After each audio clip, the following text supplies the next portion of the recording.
भारत की पावन भूमि पर एक ऐसा नगर बसा है जिसका नाम सुनते ही श्रद्धा से हृदय झुक जाता है, अयोध्या। यह वही नगर है जहां आस्था, इतिहास और संस्कृति की धारा हजारों वर्षों से बहती आ रही है।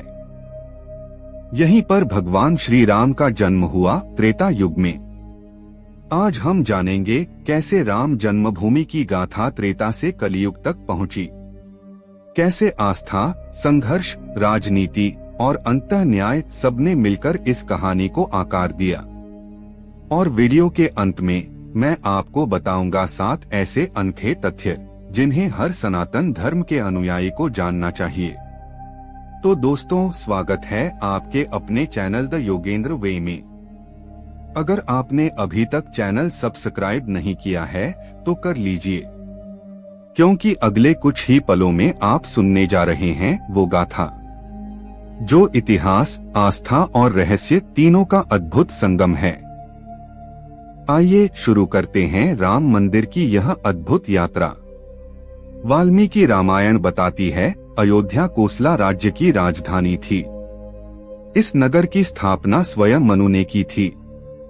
यहाँ इक्ष्वाकु वंश राज करता था और उन्हीं में जन्मे थे मर्यादा पुरुषोत्तम राम। अयोध्या महात्म्य स्कंद पुराण में वर्णन आता है कि यह तीर्थों का मुकुट है। राम जन्मभूमि को विशेष पूजा स्थल माना गया। हर युग में यहाँ रामनवमी का पर्व श्रद्धा से मनाया गया। त्रेता के राम, द्वापर और कलियुग तक अयोध्या की यह स्मृति लगातार लोगों की आस्था में जीवित रही है। जैन और बौद्ध ग्रंथों में अयोध्या को साकेत कहा गया है। समय बीता पर राम की स्मृति कभी मिटी नहीं। मध्यकाल तक अयोध्या हिंदू तीर्थ परंपरा का केंद्र बनी रही। 84 कोस की परिक्रमा, रामकोट क्षेत्र, हनुमानगढ़ी सब इस विश्वास का हिस्सा बने। यह निरंतर परंपरा ही वह सूत्र है जिसने जन्मभूमि को पहचान बनाए रखी। इतिहासकारों के अनुसार बाबरी मस्जिद का निर्माण 1528 ईस्वी के आसपास हुआ। मुगल बादशाह बाबर के सेनापति मीर बाकी ने इसे अयोध्या में बनवाया। यह मस्जिद लाल बलुआ पत्थर और गारे से बनाई गई थी, जिसके ऊपर 3 बड़े गुंबद थे। हिंदू परंपरा मानती है कि यह वही जगह है जहां भगवान श्री राम का जन्मस्थान और प्राचीन मंदिर था। विद्वानों में मतभेद रहे, क्या सचमुच मंदिर तोड़ा गया या पास में ढांचा खड़ा हुआ।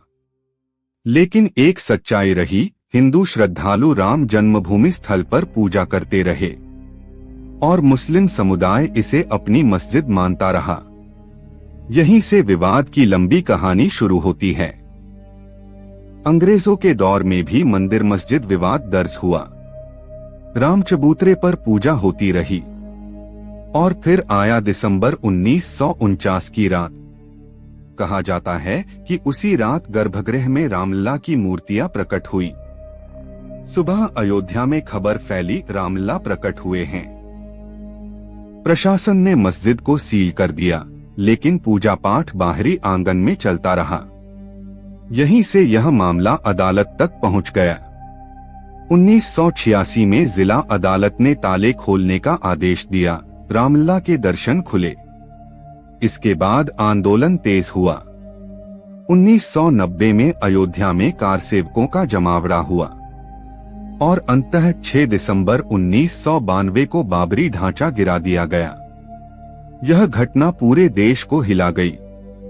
दंगे हुए, सैकड़ों हजारों जानें गईं और यह विवाद और गहरा गया। स्वामी रामभद्राचार्य, जगत गुरु रामभद्राचार्य महाराज ने इलाहाबाद उच्च न्यायालय में जुलाई 2003 में गवाही दी थी, जहां वे धार्मिक मामलों में एक विशेषज्ञ गवाह, एक्सपर्ट विटनेस के रूप में उपस्थित हुए थे। वे तब अदर ओरिजिनल सूट 9(5) के तहत गवाही दे रहे थे।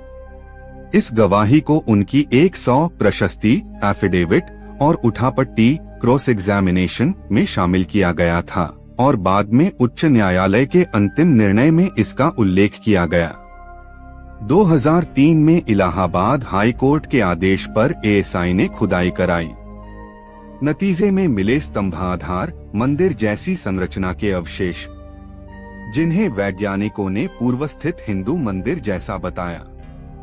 हालांकि अकादमिक जगत में मतभेद रहे। सुप्रीम कोर्ट में जब फाइनल सुनवाई शुरू हुई 2016 के बाद और मुख्य रूप से 2019 में दिन प्रतिदिन सुनवाई हुई, तब रामलला विराजमान पक्ष का केस सुप्रीम कोर्ट में भारत के वरिष्ठतम वकील के पराशरण ने लड़ा। पराशरण जी ने अदालत में यह महत्वपूर्ण दलील दी कि भगवान राम केवल आस्था नहीं बल्कि एक जुरिडिकल पर्सन यानी कानूनी इकाई भी हैं। उनके साथ सुप्रीम कोर्ट के नामी वकील जैसे CS वैद्यनाथन, PS नरसिम्हा और हरीश साल्वे भी जुड़े थे। पराशरण जी की गहन धार्मिक जानकारी और दृढ़ तर्कों ने केस को निर्णायक मोड़ दिया।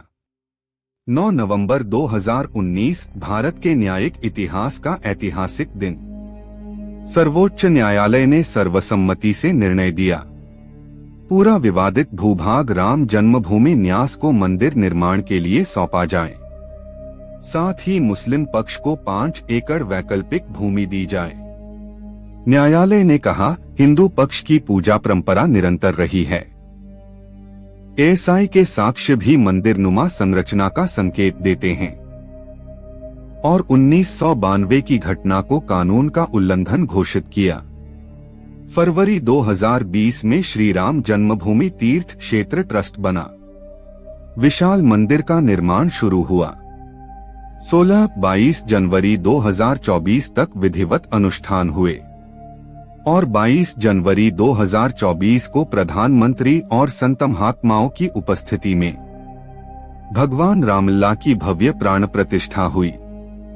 देश विदेश से लाखों श्रद्धालु उमड़े। अयोध्या का नाम एक बार फिर विश्व मानचित्र पर गूंज उठा। आज अयोध्या एक नए युग में प्रवेश कर चुकी है। राम मंदिर श्रद्धा का प्रतीक है, साथ ही सांस्कृतिक धरोहर और पर्यटन का केंद्र भी। यह केवल एक मंदिर नहीं बल्कि भारत की आत्मा का प्रकाश स्तंभ है। त्रेता से कलियुग तक राम मंदिर की यह यात्रा आस्था और धैर्य की मिसाल है। यह मंदिर केवल पत्थरों का ढांचा नहीं, यह करोड़ों हृदयों का केंद्र है। जय श्री राम। और दोस्तों, अंत में अब बात करते हैं उन 7 अनकही बटा कम जानी हुई बातों के बारे में। पहला, 1989 में रामलला को जुरिडिकल पर्सन कानूनी इकाई मानकर केस दायर किया गया। इसका मतलब भगवान राम स्वयं अदालत में वादी पार्टी बन गए। यह अपने आप में दुनिया का अनोखा केस था। दूसरा, केस में एक इंसान सीधे भगवान का प्रतिनिधि नहीं बन सकता था, इसलिए 1989 में देवकी नंदन अग्रवाल नाम के रिटायर्ड जज ने नेक्स्ट फ्रेंड बनकर रामलला की तरफ से केस दायर किया।